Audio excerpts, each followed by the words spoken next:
So check this out. Mystery as 57 Argentine fishermen test positive for coronavirus despite spending 35 days at sea and testing negative before they left. Now, let's explain what happened there, but to understand, this is something that actually happened.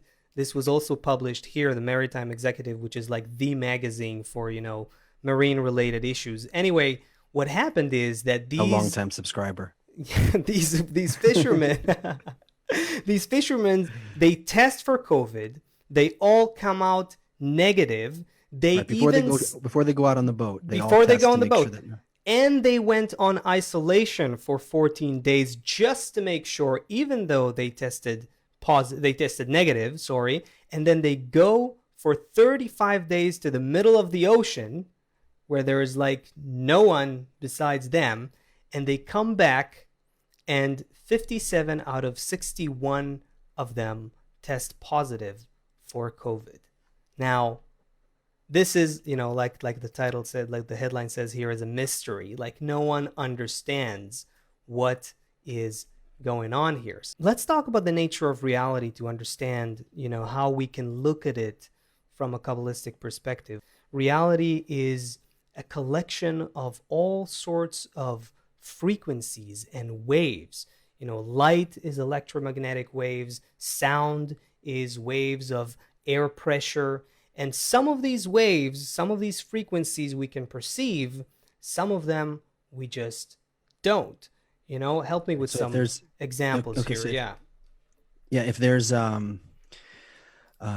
if all possible visual light, for example, is on a spectrum this big, so birds, eagles can see a certain area on the spectrum. We see only on a small area on the spectrum of visual light, and for all of our senses, it's the same thing. There's a large spectrum of possible things to hear. There you go. I just added a visual to what you were talking about. The Nice. Okay, exactly. spectrum of Right. visible light. There you go. Okay, so for example, there you go. So that small band in the middle between ultraviolet and infrared, that is the visible light that humans can see.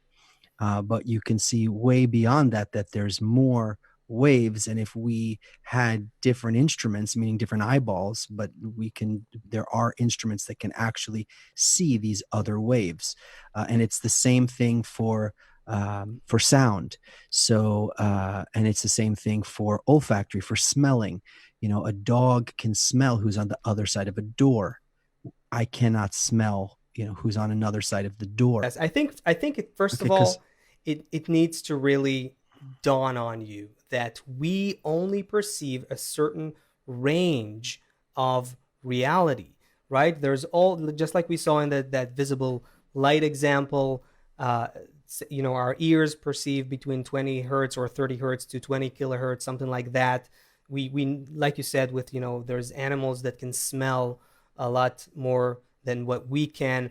Just think about that. If we perceived all of the light waves, you'd see right now, you would see colors, glowing colors of you'd see all the cell phone waves, you'd see all the TV waves, all the radio waves. Exactly. If I had a radio, if this was a radio, and I You could tune it to the right, to 100.1, it would pick up, and if I connected it to a speaker, I could hear 100.1, because that is in the air right now.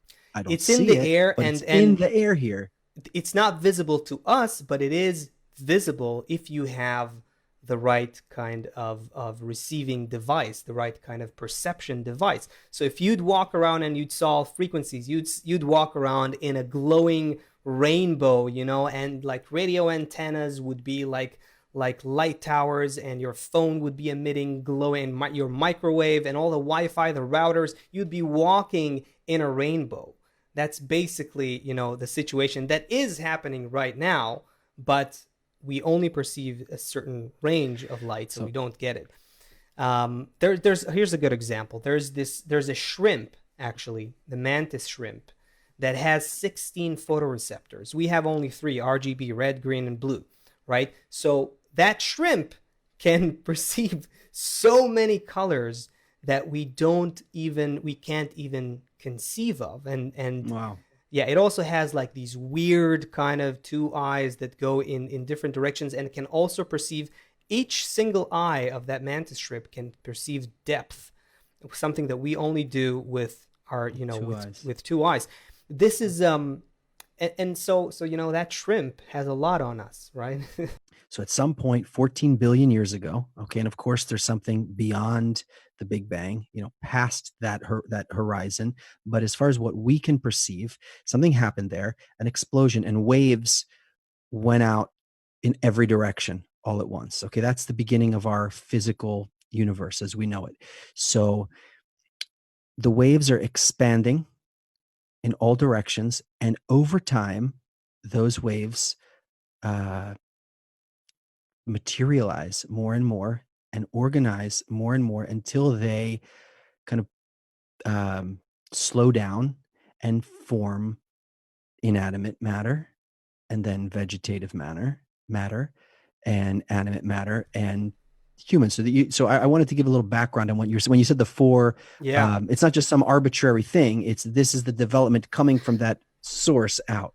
Yeah, well, there's a reason why it's four. This originates in what Kabbalah calls the blueprint of creation, which is something called the four phases of direct light, how the whole of creation was created. The single desire that exists was created, but we're not going to get into that.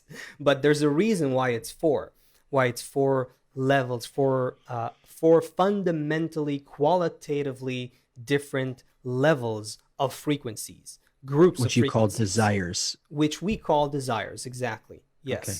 So the still and the vegetative and the animate, the first three groups are distinctly different from the fourth and most evolved frequency, the human frequency, the fourth level of development of desire, if you want to call it that way.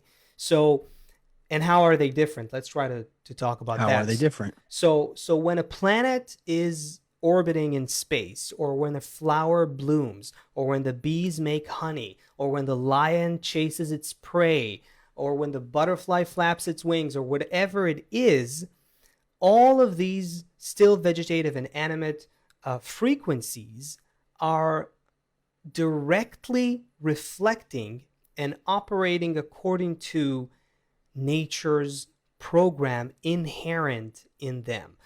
Nature is, again, it's not butterflies and lions and bees. This is how they appear, they manifest in our experience. These are frequencies. And nature is not a material universe. Nature is a program. Nature is the program that produces these different frequencies. Now, according to Kabbalah, all of these frequencies have a certain kind of function with regards to us, the next level of development. They lay the foundation for a new, more evolved frequency, more qualitative frequency called the human beings, to respond to the program, to empathize with nature's program. There's this story, that Kabbalist Dr. Michael Lightman talks about when he met with Jane Goodall at a certain kind of world with the chimpanzee, the wildlife woman, right? Yeah. So she talks about how it's like to wake up with the chimpanzees there in the jungle, and how they wake up and start screaming from joy, as the whole jungle wakes up teeming with life, and all the different snakes and insects and other mammals, and all of the jungle becomes this one interconnected beauty of life. And that's what the chimps feel when they wake up into it. They feel the joy of that, the wholeness of that, the perfection of that. And nature, on the right other now, hand, I wake up and I'm like, oh God, another. Oh, my back. Oh, my back. Yeah, it's almost like we're not supposed to be here. It's like we're from some other planet. It's like, oh, my back, and my paycheck. Did I miss the call? Oh, geez, what's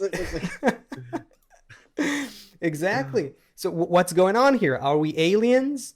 we are kind of aliens. We are kind of aliens to nature's program. And nature's program at this point in time, the 21st century, is beginning. We've developed to a certain stage of consciousness. Humanity has developed to a certain stage of consciousness and interconnection across the globe, across the human species, where we are now required to participate. So nature is calling us to participate. Now, let's talk about COVID. Do we start? Are we starting to tie these things together? COVID is nature's expression towards the human species. It's let's say the first expression towards the global species of humanity, telling humanity to come participate with us. It's almost like these viruses are saying, come on, guys, come on, join us. I know it sounds very weird, and we think of these viruses as horrible things that are making people sick and sometimes even killing people, and that's a horrible thing. But from nature's point of view, there are no negative forces. There are no bad forces in nature. That is simply not true. That just doesn't exist. There's only a program of complete connection, complete interdependence. And because we are not consciously participating in it, we feel those frequencies as pressure. And with COVID, we don't exactly understand where that pressure is generated from. All we see is a biological layer of it in the form of a virus. But really what is happening is that nature is now affecting the whole human network, starting to bend it, to push it, to nudge it towards that program of integrality. And so that can also explain why, in fact, COVID is a certain influence in the system, a certain vibration in the human network that is now passing through the entire network. Whether you are, within our tools, our COVID tests, whether you test positive or negative, this is going through you right now. This is affecting the same way radio all of waves us. are going through us. Exactly. The same way. Right. Exactly. Right.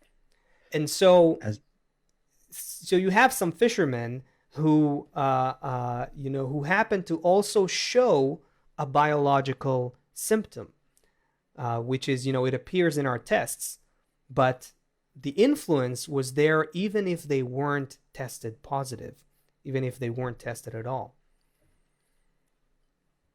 I'm kind of blown away. I am blown away. So the way for us to respond to nature's program, to empathize with nature's program, is to generate these frequencies of human concern and human care for each other. That's the one thing that we need to do to make human society similar, equal in its frequency. In Kabbalah, it's called equivalence of form, to achieve this equal frequency with the rest of nature, with the whole program. And that's why you don't need to be a quantum physicist, a theoretical physicist, or a doctor, or a what have you, or an engineer who works with radio waves to practically do what we're talking about here. All you need to do is activate the one component that you have as a human being, which no other element in nature has, and none of our AI or automation or machines will be able to do as well. The one thing that we need to do is not the actions that, that we sometimes think of, like, even consuming less or recycling or being, more humane with how we use the natural resources. That will come. That will be kind of a side effect. But the one thing that will be on a lower level of what we actually need to add to the program. What we need to add is human intentionality, is the human heart, the human concern and the care for each other that is right now missing. And that's what the virus and the rest of nature is calling upon us to do. Join the program, join the dance, join the wave. I'm thinking of a really dumb husband who does all the things like, honey, didn't you see I fixed the doorknob? Didn't you see I took out the trash? Didn't you? But he just kind of totally misses, like, the connection with her. That's such a good point. And what such a good point. You can do sometimes. But I changed the doorknob. You asked me.